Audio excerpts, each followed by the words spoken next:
Again, magandang araw po sa ating lahat and welcome po sa aking channel. Pag-usapan po natin itong latest na video or statement po nitong si dating Pangulo ng Pilipinas, ang pinakamahusay, pinakamagaling, the great president ever, sabi nila, sabi ng mga DDS. Na walang iba kundi si Tatay Digong nyo nila, no, mga kaibigan. Meron siya doon sa kanyang parang palabas ata doon sa channel ng SME na yata 'yon, mga kaibigan, ano. Nabanggit doon, no, mga kaibigan, na para daw kumbaga mapasunod yung mga tao, 'di ba? Kinakailangan daw murahin. 'Di ba? Katulad daw nung kanyang ginawa. So parang nag-a-advise siya kay PBBM na gayahin siya. 'Di ba? Na magmura na rin. 'Di ba? So para hindi na po tayo masyadong magpatumpik-tumpik pa, mga kaibigan, ay panoorin natin itong video, no, na sinasabi natin na naging advice nitong si Tatay Digong nila, no, mga kaibigan. Oy, wait lang. Yan. Wait lang, ha. Bago natin panoorin yan, mga kaibigan, okay? Sino pa yung mga nariyan? Lady Queen. Lady Queen, the pet. Oy, Ma'am Lady Queen, kamusta? Kamusta, Ma'am Lady Queen, the pet lover? Na-miss kita, matagal-tagal na panahon, matagal-tagal na panahon din, na hindi kita nababasa, no? Dito sa channel ko, no? Ma'am Lady Queen V, the pet lover. Shout out, shout out. Asan na yung natin? Moderator. Yan. So shout out, Ma'am Lady Queen V. And sino pa nariyan? Okay, Dadoy Maranan, shout out. Super Typhoon Sara Duterte, naglandfall na sa Germany. Di ba? Sino pa nariyan? Ito, may bago tayong kaibigan, no? Maganda gising ko. Kaya nga, in just a span of 30 minutes, habang ako'y nag-aalmusal, nakapag-edit ako at nakapag-ready ako ng mga video, mga materials na gagamitin ko ngayon. So, ayoko magalit, di ba? Ayoko pumatol, pero ako nakikiusap ako sa inyo.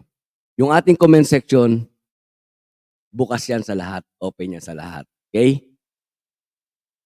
Kung magko-comment kayo dyan, ang pakiusap ko lang sa inyo, issue lang tayo, ha? Issue lang tayo, kung ano lang yung topic natin, yun lang, ano?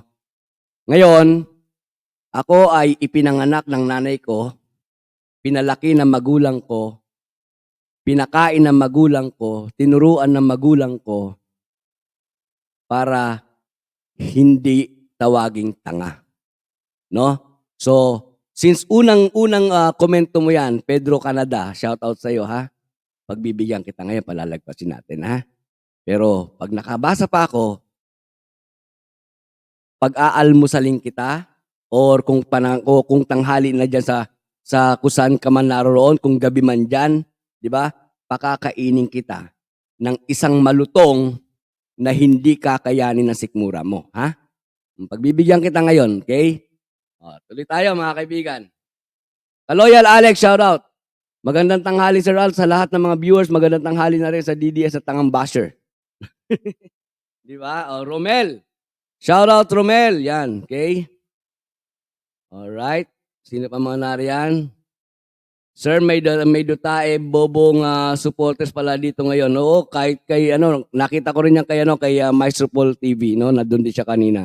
Okay. So ito na nga, mga kaibigan. Panoorin natin itong pinaka-advice, no? Pinaka-advice po nitong si Tatay Digong nyo nila, no, mga kaibigan, para kumbaga ay solusyon daw, no, sa mga problema at hindi na kinakailangan pa na makialam ng presidente, no mga kaibigan. Ito lang daw ang tanging kailangan na gawin, no mga kaibigan ni PBBM. Yan. And nandiyan na rin si Danny Reynado bago natin i-play, no? So, shout out sa iyo, Danny Reynado. Sir Al, gusto kong isa ko yung si Pedro 3 days old ng ang account niyan. Alam ko naman mga ano lang yan, no? Mga gawa-gawa lamang ng mga account yan para lamang makapanggulo. Okay? Bahala na kayo dyan. Okay. So ito na mga kaibigan, pakinggan natin si Tatay Digong Nunila. Pakinggan. So, alam niya pala mga kaibigan, ano? Alam ni Tatay Digong Nunila na bastos daw pakinggan. No? Alin yung bastos daw pakinggan mga kaibigan? Undignified man for Oh, di ba? Alam din ni Tatay Digong Nunila mga kaibigan na undignified, no? Bastos pakinggan and undignified. Alin ba 'yon? Alin ba yung bastos at undignified, no mga kaibigan? Oh, tuloy. president to do it. Pero ang kapital Pero ang tanong, yung babanggitin niya na ano, yung babanggitin niya mga kaibigan na bastos at saka dignified, no mga kaibigan, ang tanong, ginagawa niya kaya 'yon?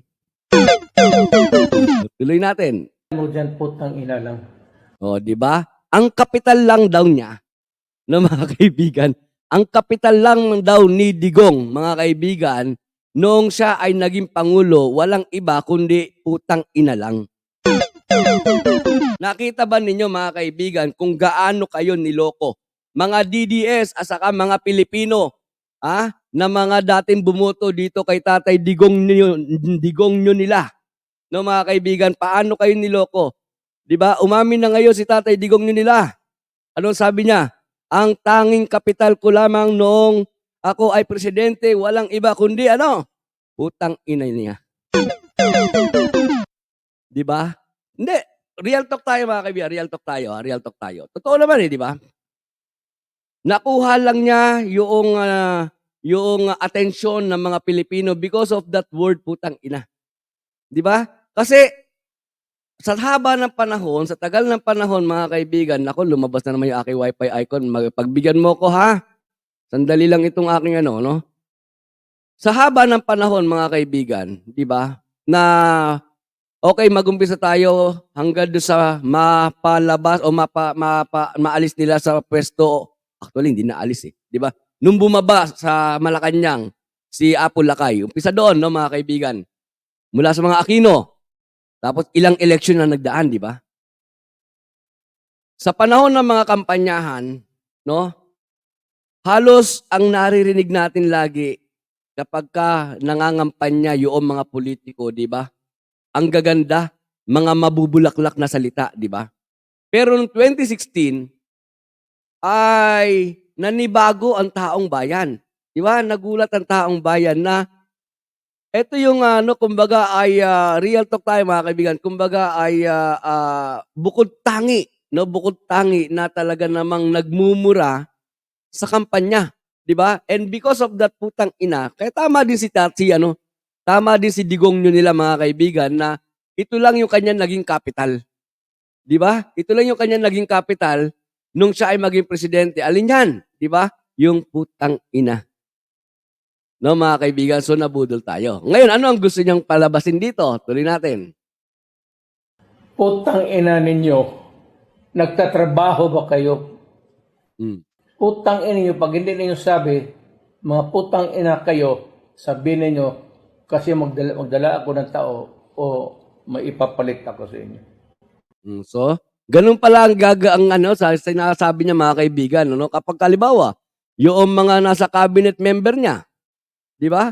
Yung mga nasa cabinet member niya o yung mga tao niya, di ba mga kaibigan, kapag halimbawa ayaw daw magtrabaho, ayaw kumilos o hindi kaya yung trabaho, instead na turuan niya kung anong dapat gawin, minumura daw niya.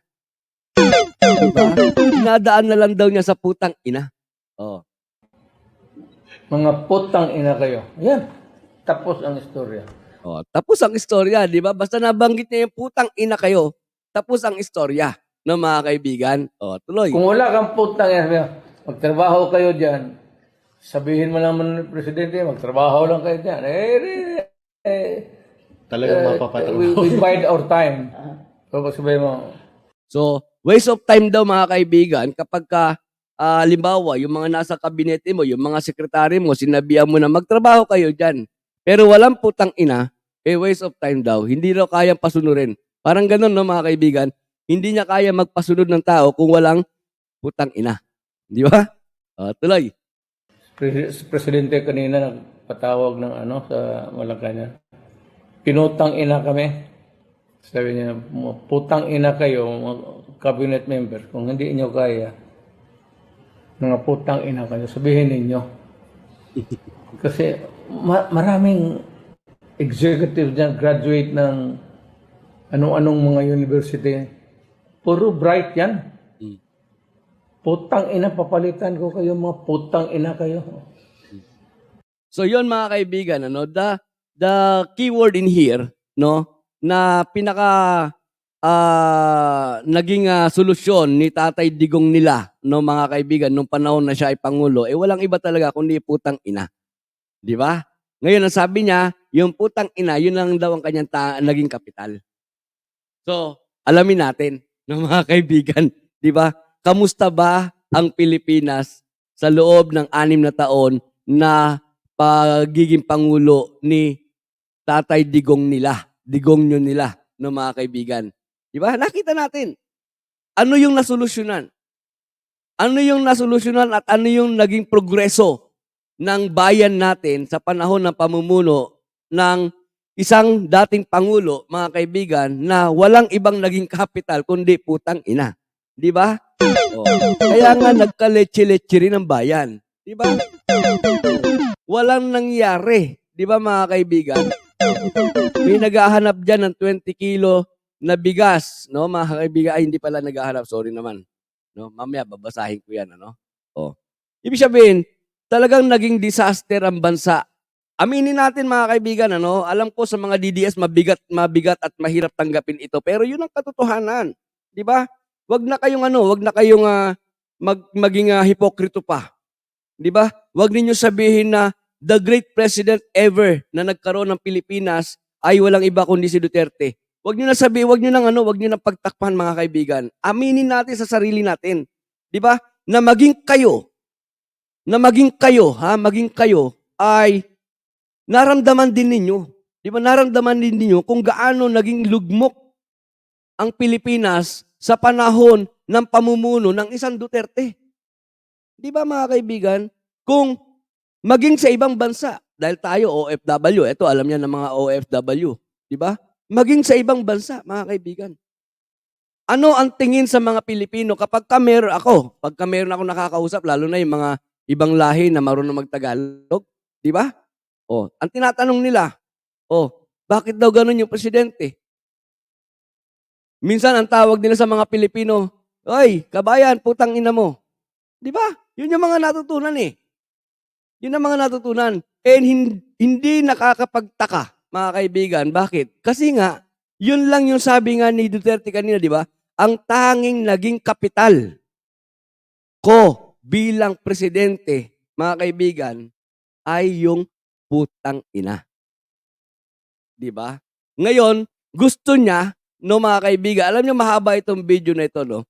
Pero may bahagi sa video na ito, mga kaibigan, na gusto ni Duterte na wag na makialam sa mga problema, lalong-lalo na sa mga lokal, ganyan, 'di ba? Sa mga gabinete, no, mga kaibigan, sa mga proyekto, lalo na yung mga long-term project, mga kaibigan, ay wag na raw makialam ang Pangulo, wag na raw makialam si PBBM. At ang dapat na lang daw niyang gawin, utusan yung mga tao. At para maging successful yung pag-uutos sa mga tao, gamitan niya ng putang ina. 'Di ba, mga kaibigan? So, ito yung sa mga DDS, no, mga kaibigan, ito yung great president, yung pinaka-the best na pangulo na nagkaroon ang Pilipinas. Pinaka-the best dahil maraming napatay na mga Pilipino. Pinaka-the best dahil maraming namatay na mga Pilipino dahil sa kanyang direktiba. Sino yung mga namatay na mga Pilipino, mga kaibigan? Yun yung mga maliliit at mga small-time pusher. 'Di ba? Pero asan Asan yung mga drug lord, yung mga malalaking tao, 'di ba? Iningatan niya yung isang drug lord, eh, 'di ba?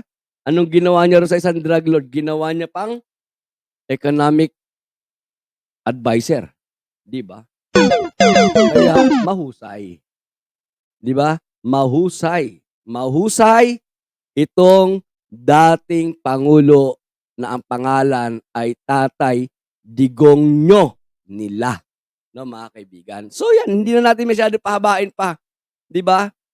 Yung kanyang advice na iputang ina niyo yan, yan ang solusyon sa problema ng bayan. Eh, putang ina niya. 'Di ba? Yun lang yun, mga kaibigan, okay? Kung meron kayong kung meron kayong additional na masasabi dito po sa ating pinag-usapan ngayon, mga kaibigan, ay please i-comment nyo lamang po dyan sa comment section, lalong-lalo na po sa mga team replayer, mga kaibigan. Kung mapapansin ninyo, no, yung mga comment ninyo ay may mga marka yan dahil binabasa ko po yan, mga kaibigan. Ha? Binabasa ko po yung mga comment ninyo, then minamarkahan ko yan, thumbs up, puso, no, mga kaibigan. So, ayaw ko kasi masayang yung effort ninyo, no. So, kung meron kayong masasabi dito sa putang inang solusyon ni Duterte, mga kaibigan, i-comment nyo lamang po dyan sa comment section sa baba, no, sa mga team replayer. And please don't forget to like and share po yung ating video para mas marami pa yung mahatdan, maparatingan nitong mga pinag-uusapan natin dito, no, mga kaibigan. Okay?